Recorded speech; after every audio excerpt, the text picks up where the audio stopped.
Hey, what's up guys? Welcome back to another video here on the channel. As you can see, I'm already geared up. I'm ready to go. And the truth is, through my race videos I've been doing for the past only 2 weeks now, I am really inspired to be riding my bike and trying to see if I can make myself better. Before we start this video, I figured I should introduce myself to the people that are tuning in for the first time and have no idea who I am or what my story is. My name is Scotty Cranmer. I was a professional BMX rider. I ended up breaking my neck and having a traumatic brain injury in the year 2016. Ever since then, I've been trying to adapt to my new life of living partially paralyzed, and lately I've been challenging myself to get back on the BMX bike and see how far I can safely progress my riding. So I think that's enough information that's going to make this video make a little bit more sense to you. I hope you enjoy. Now, I decided to come up with another challenge for myself because I'm going to start working out. Maddie's going to teach me a couple different kind of workouts, and you guys are going to see them in this video, to strengthen up different parts of my body. Because lately, I've just been pedaling my bike, and look at what I've done on the racetrack. The first time, I ended up getting a 46.95 around the track. My second visit, I ended up getting a 45.13. And my last visit that I had to the track, I ended up getting a 44.13.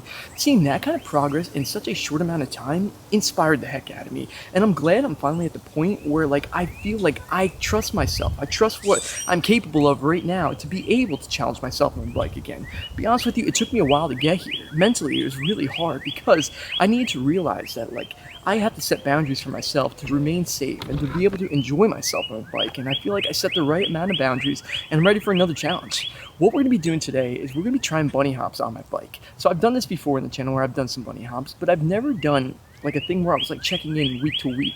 And that's what we're going to do here in this video as well. And every time I post up with the track videos that I do, I'm going to see if I can get a little bit of an update on the bunny hops and see if we can see a difference with it. See if these muscles are actually starting to work. And hopefully I can see some progress and it'll keep on motivating me to be better. But I've been so excited about these videos lately and I'm just excited to get this one today. So we ended up putting together this ridiculous setup where I have this Monster Energy box that I put my camera on, and 66 inches away from the box I have a little bit of a height meter.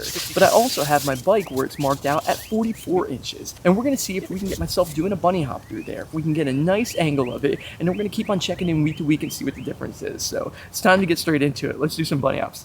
So my first couple bunny hops were pretty terrible, and I think it's because in my mind I know what it's supposed to feel like, but physically I can't get my body to do it. So it was a bit of a learning curve trying to get my body to figure out the easiest way or the best way for me to get the wheels up.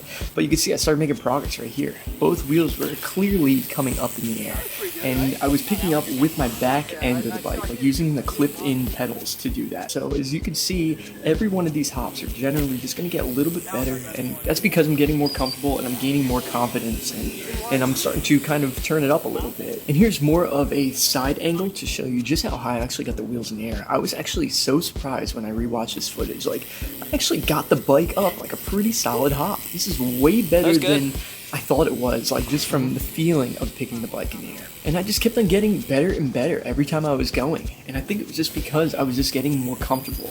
I was understanding where my boundaries were. I was understanding what I was actually capable of doing without crashing. Look at this one right here. Look how high the back wheel actually goes up in the air.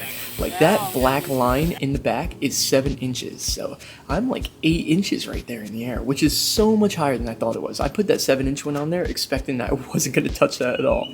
And that wasn't even my best one. This next one is definitely my highest one. The back wheel was pretty similar to the height of the last one I just showed you, but what I like about this one is both wheels are pretty even. You can see that the back wheel is definitely a hair higher than the front wheel, but way better than the other one. And I am so impressed with my bunny hop just starting out today. But now it's time to move on to the rest of the video, and this is the part I've been dreading, but we've got to get this done. I need to see if this could take me to the next level. So now we're going to go head back to the house and we're going to do some working out. This is going to be very vulnerable for me. I have a really hard time doing it all. But you guys are going to see how it is for somebody in my situation, that's partially paralyzed, what I'm going to be working through. And I don't know, maybe it'll inspire some of you guys too to do it. I could use some inspiration myself. So let's go see how this goes. We just came up with a bunch of different workouts for Scott to be doing to try and benefit him over a couple of weeks. But if Scott keeps up with these workouts, I think that in the next couple of weeks, he can definitely build power on and off the BMX bike. The workouts that I came up with kind of just going to target chest, back, arms, legs. There's a lot of main muscle groups that you could be using, and on a bike, just looking at how Scott is getting faster on the track. Pedaling is obviously like your main source of power. So if you could strengthen your legs, you're probably gonna get faster. And then the next thing is the motions of constantly pumping. So push-pull motions. I could already see like on a bike, you're already mimicking a push-up motion. So I think a push-up is by far the most beneficial workout that anybody, any bike rider out there, not just somebody in Scott's situation, anybody out there could benefit from. Doing any type of row is the other motion of a push-up. So basically you're getting your pushes and your pulls. Then we need to build leg strength. So this is where Scott is gonna have the most trouble for sure. But if we moved over to this fence, I decided that if we could use this fence to slowly work on range of motion squatting, I'm not gonna say eventually we won't be able to hold on to this fence, but just trying to build up that leg power. So whether it's just building reps on a normal squat, doing them weighted, or even just doing variations of sits. So whether it's a wall sit or just any type of static hold is gonna hopefully just start re-engaging those muscles in your legs. If we could start bringing back those old muscles that you used to use that you might not use as much anymore, I think we'd be off to a really good spot. So I know I've been making tons of progress on the bike, and the truth is I'm a way better bike rider than I am a walker. And getting down on the ground is super difficult for me. So this is very vulnerable of me. I'm not like comfortable like even showing anybody this. Like I hate doing this. I really do. This is like my biggest thing that like keeps me from wanting to do this all the time. It's just so hard to do. And once I'm done working out, when I'm like all tired, getting up is miserable. So we're gonna go straight into this. I guess I'll just start doing push-ups and we'll see how many I can do, but gotta do the hard part, getting down.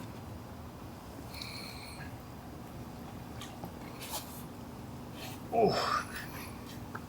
All right, get my heels together. Should put the heels in a good spot first, and then I'll start. You can see my hand like it wants to curl in, so I have to get it to unlatch. All right, here we go. Nice. Oh, God, that's worse than I thought. I didn't expect it to be that bad. That was 2 right there. It's almost 3. I don't know. I think there's 3 in there. Alright, I'll get back in position with my hand. It's very difficult for me.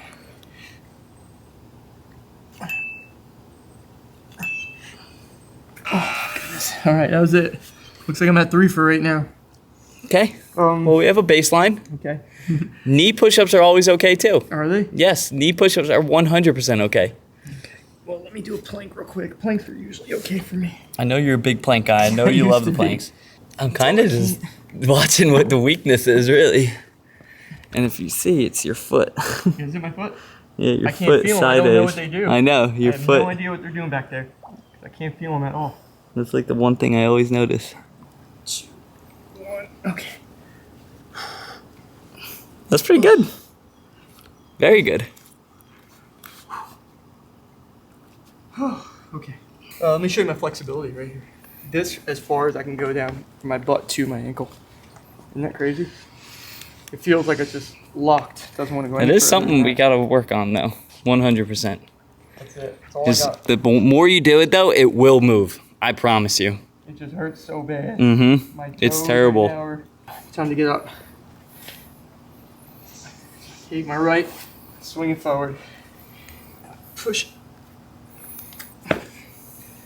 Oh, not fun. Let's go do some squats. You could probably even get a little closer to the fence if you want to. Yeah.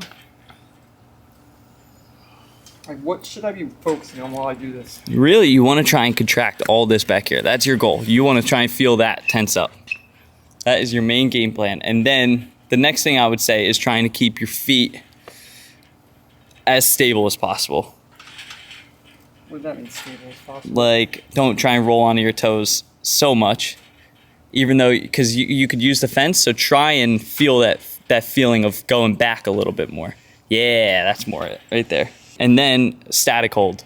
Where's that static So hold? go down to your squat position and then try and hold it. Try and keep that feeling. Try and keep it that exact parallel to the ground. And then you want to you'd set yourself up with a timer and try and go, you know, do maybe 10 reps of squats and then do one hold for 20 seconds or so. All right, now try and push. Yeah. Woo, that one. Yep. Oh man, my legs feel crazy already. It just goes to show you my situation of how weird it is. I definitely need to work on my push-ups. I mean, I did ride my bike a little bit today, but not enough that I should only get 3. I expected to get at least 10. It's okay though. Something we're gonna work for. I'm gonna do this every single day, and hopefully I'll bring you some progress when I go back to the racetrack, and also when I go to do that bunny hop again. It's trying to get better. It's really difficult, and I showed you why it's so discouraging. It's so frustrating. It's such a terrible feeling. And then like, I would love to work and know like, okay, that feeling's gonna go away. You're gonna get better. But like, this stuff has nothing to do with the muscles. This is stuff that has to do with my control through my spinal cord. So that's why I'm all clunky. See, like this arm's smooth, but watch this arm when it goes down. See, it just won't.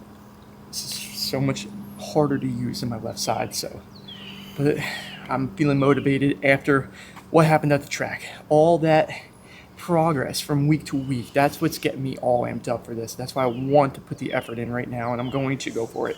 And I mean, I'm putting a video out right now, so I'm kind of holding myself to it. If I stop, I'm gonna look like a real idiot and somebody who is not committed. So this is the pressure that I need to keep going.